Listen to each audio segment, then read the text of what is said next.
아메리카노 한 잔에 4,500원. 비싸다고 느끼시죠? 그리고 이런 말을 자주 듣습니다. 원두값은 몇백 원밖에 안 하는데 왜 이렇게 비싸냐? 먼저 답부터 보여드리겠습니다.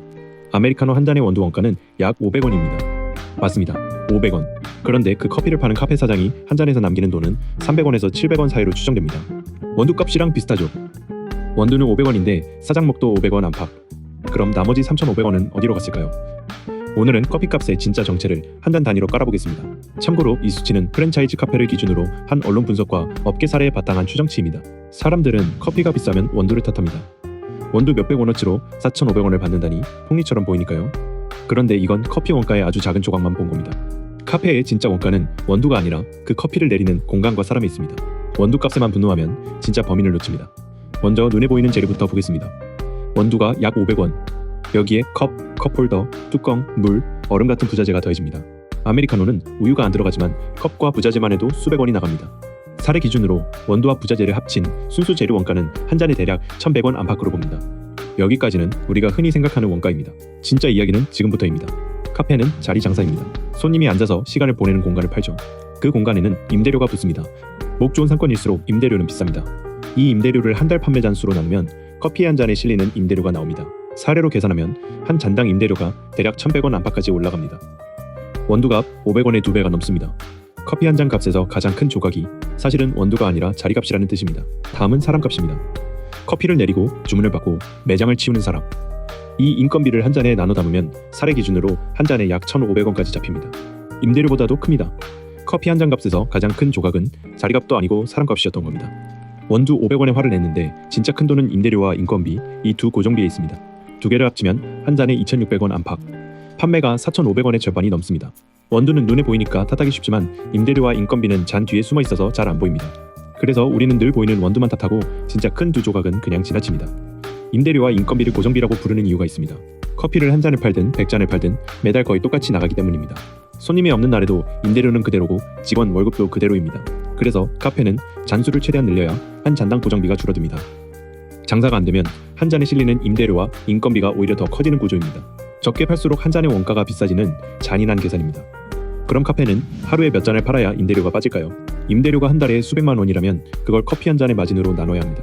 한 잔 마진이 300원에서 700원인데 임대료만 월 300만 원이라고 하면 문을 열고 커피를 팔기 시작해서 그 수백 잔을 넘긴 다음부터가 비로소 사장의 돈이 되는 겁니다. 그 전까지는 전부 건물주와 직원목입니다.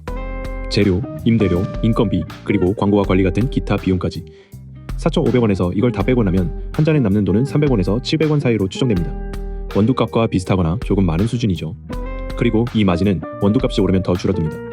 원두 원가가 800원대로 오르면 한 잔 마진이 300원대까지 떨어질 수 있습니다. 커피 한 잔에서 사장이 가져가는 건 우리가 생각한 것보다 훨씬 얇은 조각입니다. 여기서 프랜차이즈와 개인 카페는 원가 구조가 다릅니다. 프랜차이즈는 본사에 로열티와 재료값을 내야 하니 그만큼 마진이 더 얇습니다. 대신 브랜드 덕에 손님이 꾸준히 오죠.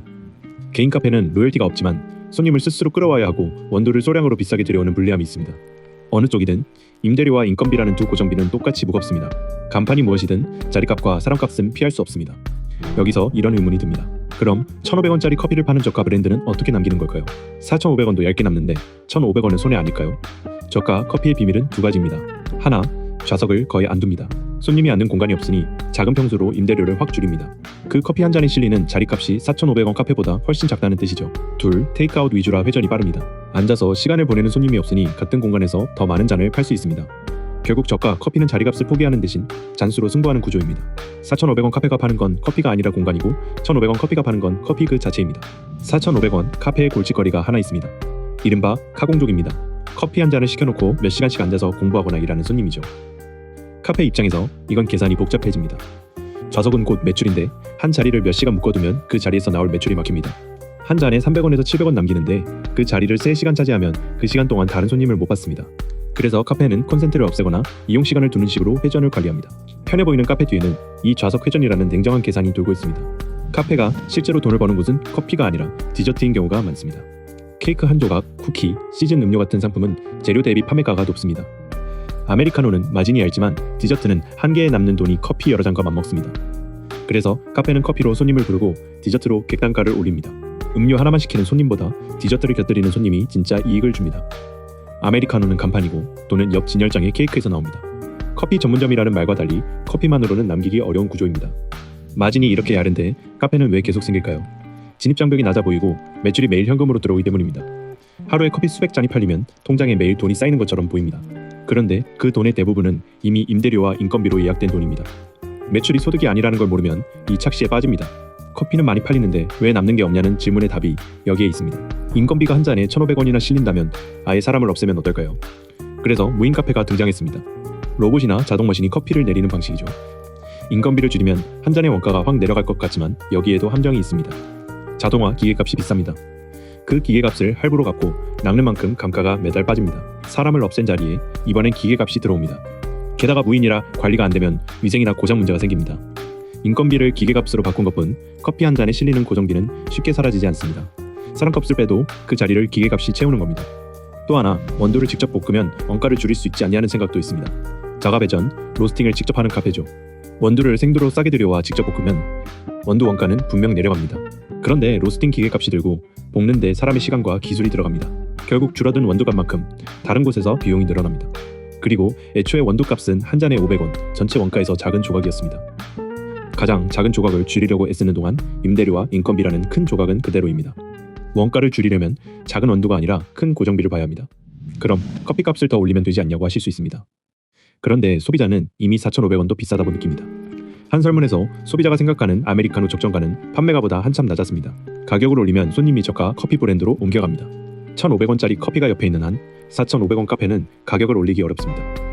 그래서 카페는 가격 대신 디저트나 다른 음료로 객단가를 올리려 합니다. 그래도 버티는 카페의 공통점은 두 가지입니다. 하나, 임대료가 감당 가능한 자리를 고릅니다.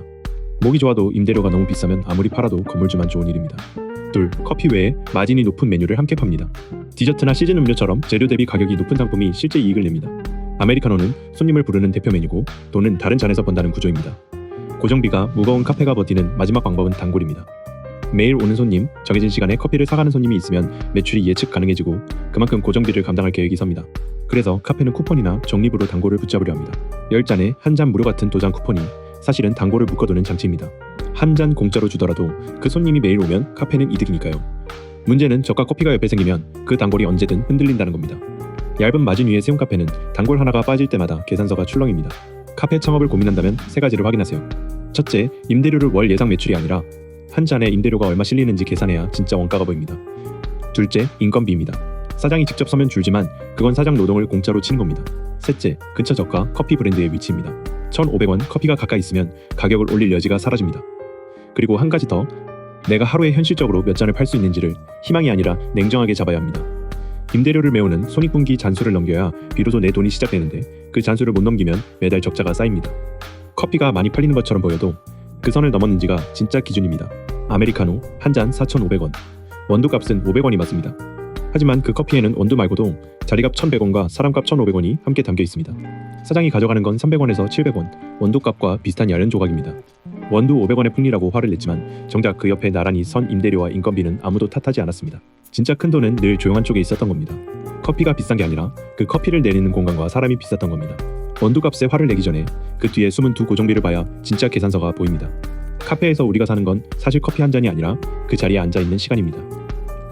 그 시간의 값을 매긴 게 임대료고 그 시간을 지키는 사람의 값이 인건비입니다. 이 수치는 사례 기준 추정이지만 방향은 분명합니다. 커피값의 절반은 커피가 아닙니다.